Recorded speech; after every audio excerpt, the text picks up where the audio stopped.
This talk is about class participation primarily, and features Telus Elevate, as you will see. But Telus Elevate is just one tool that I've started to use to engage students and to assess their participation. The module that I teach and I'm talking about today is Sociology of Education for third-year undergraduates, and it was a new module during the pandemic. So the first time I taught it and had to assess it was during lockdown, and it was online only. And the reason why I assess class participation, or the reason why I had the opportunity to, was because we were asked to change our assessment methods if they were exam-based, and the module originally was exam-based assessment. So I took the opportunity to change the assessment of the module and included class participation in it at 30% weighting. And I was hoping that through various methods I could encourage engagement, particularly when I knew it would be online, and I wanted to reward participation. And prior to committing to it, I did do a kind of quick literature search, and was somewhat encouraged by the literature on it, although I must say I didn't find very much. The key article that I ended up drawing most of my kind of guidance from was by Bean and Peterson, 2002, and they refer to the reasons not to assess class participation, and looking at this slide, I'm sure you're familiar with the problems that might be involved when you're trying to assess a student's engagement and participation. And I would agree with all of those reasons, after doing it for 2 years now. But in hindsight, I'm continuing to use it, and these are the reasons really why I wanted to, and I still kind of stand by them. Again, quoting from Bean and Peterson, I think the first one there, send positive signals to students about the kind of learning and thinking, and instructor values, is probably my main motivation. I want them to know that I want them to be engaged, and it's both of our responsibility, mine and theirs. And so I see the assessment as my contribution to trying to engage them and have them participate in class. One of the things that Bean and Peterson do point out is that you have to be very clear on how you're assessing and why you're assessing participation. And so this is an extract in front of you from the module handbook, and I explain why I'm assessing their participation. I'm actually drawing some of this language that I've used here from the Bean and Peterson article, which I also cite at the bottom, and suggest they perhaps read themselves. At the beginning, in the very first class as well, I also take time to go over exactly how I'm going to be judging and measuring their participation, the means, the tools that I will be using, so that they're clear on not only to what extent they have to engage, but actually what tools, what methods they need to engage through. So it is objective and subjective. I think, as I've split it here, I can take their attendance record and make a pretty objective assessment of their attendance. And I can also use Telus Elevate activity and the metrics available there to make a pretty accurate objective assessment in terms of ranking students, at least. There is still a subjective component, as there is in a lot of qualitative kind of essay-based marking, and I use OneNote evidence for note-taking and also group activities that we do in the classroom, and also my subjective assessment of their in-class participation. So when I'm marking their class participation, I actually have a picture of the student up on my screen to remind me of who they are, and I try and make an assessment of, how much I felt that they kind of talked and contributed to the class over that term. That is probably the most subjective element of all, but it is only just one component of the class participation mark. I use a rubric which is based on the Bean and Peterson article. This is probably the one thing which I am going to change next year. Not that the rubric is fundamentally problematic, but some of the terminology that they suggest, I find, doesn't. It just doesn't necessarily fit with, I don't know, my kind of classroom environment, my way of wanting to communicate through a rubric to students about their contribution. So the rubric, I think, is useful, but I'm going to make changes to some of the language. But you can see down the left-hand column there that effectively you are assessing attendance and preparation, willingness to contribute, quality of contribution, respect for others, and interaction with others. And there's a whole range from, the outstanding distinction area right through to an absolute fail area. And you can see the two extremes there on the screen. So how I organize this through Blackboard is that I have what I consider a very well organized Blackboard module site. Week by week, there's a content folder. Each week is based around a question that we use to focus the theme for the week. The example here I've highlighted is week 4, what is social justice? And in that folder, you can then see that I have a link to discuss this week's reading on Elevate, and then I have other resources and eventually a recording of that class.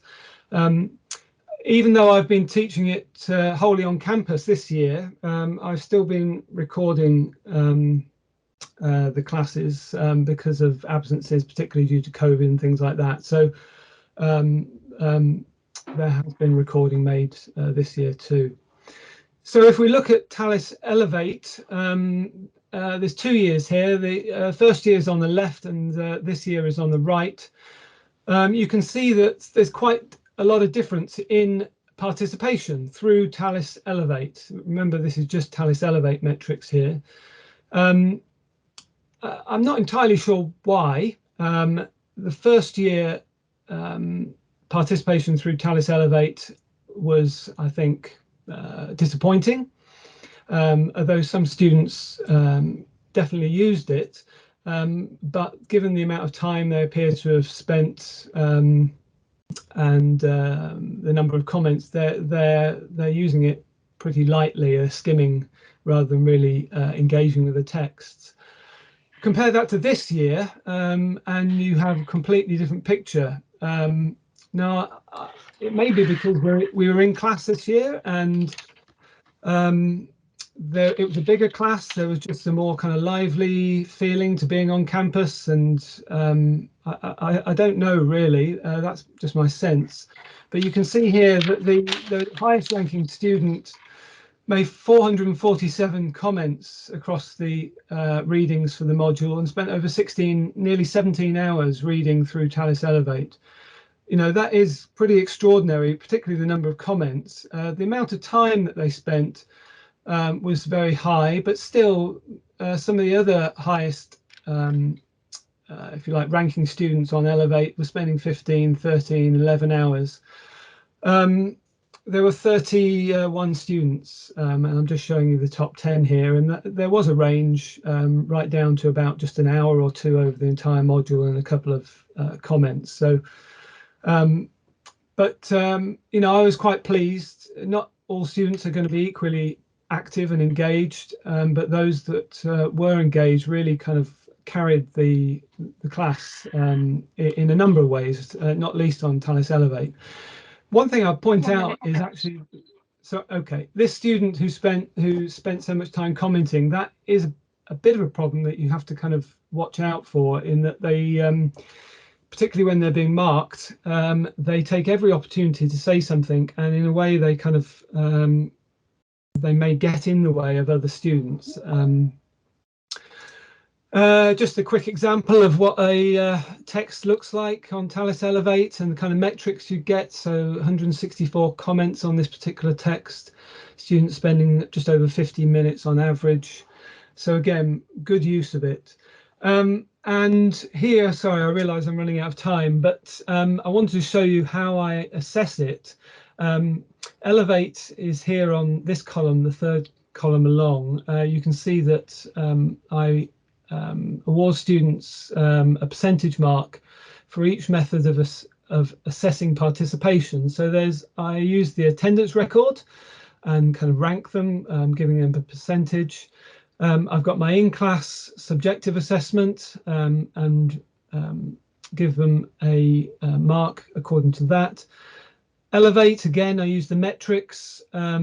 Once I get past the top 10, I start to kind of give a kind of a less fine-grained award for each of these, because it's a lot more difficult to, some students really stand out and you can start to kind of be quite granular. Other students, they tend to kind of appear in clusters.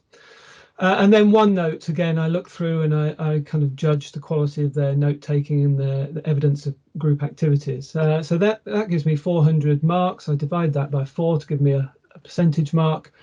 And then I turn that into a 30% weighting on the final right-hand column. And I asked a colleague who is better at these things than I am to kind of make a kind of analysis of what influence the participation mark has on their overall grade, which you don't see here.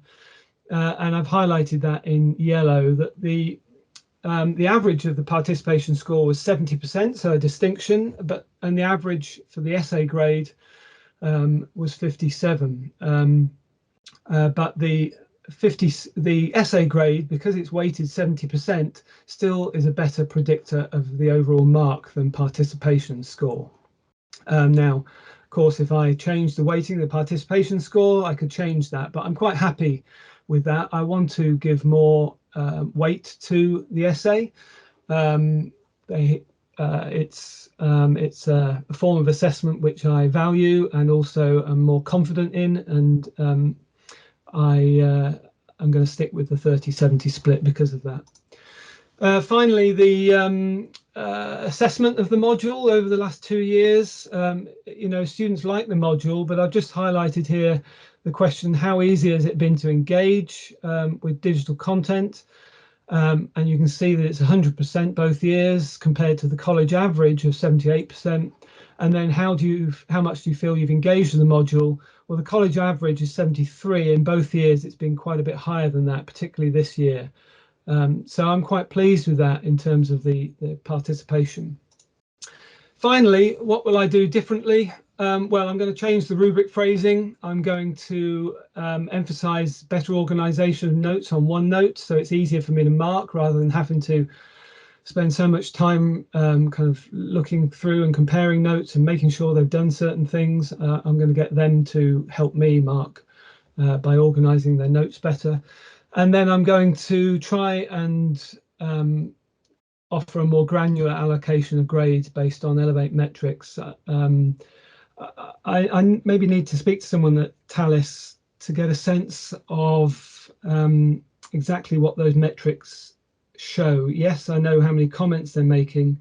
The activity time could someone just leave a browser open and does it still record activity?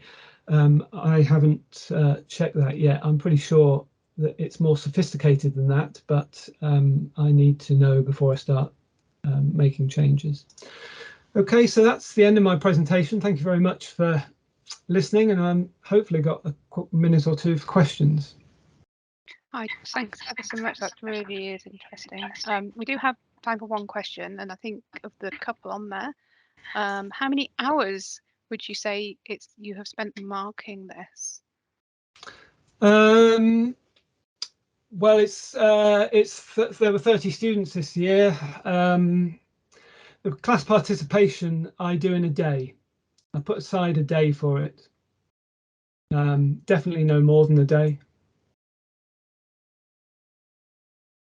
Someone's asked to, that's the main question. I don't think we've got time for any more. Someone has asked about the slides. I'm sure the slides are going to be shared after the event, so yeah, you'll get copies of all of that. Yeah.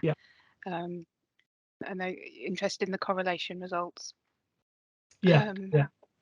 Just one more question. I'm sure it's a quick answer. Is the essay a must pass, or should students carry a higher percentage from class engagement? Could they, in other words, can they fail the essay and pass overall? They couldn't, because the class participation wouldn't give them. Oh, well, I suppose if they got something for the essay and overall it amounted to more than the pass mark, yes.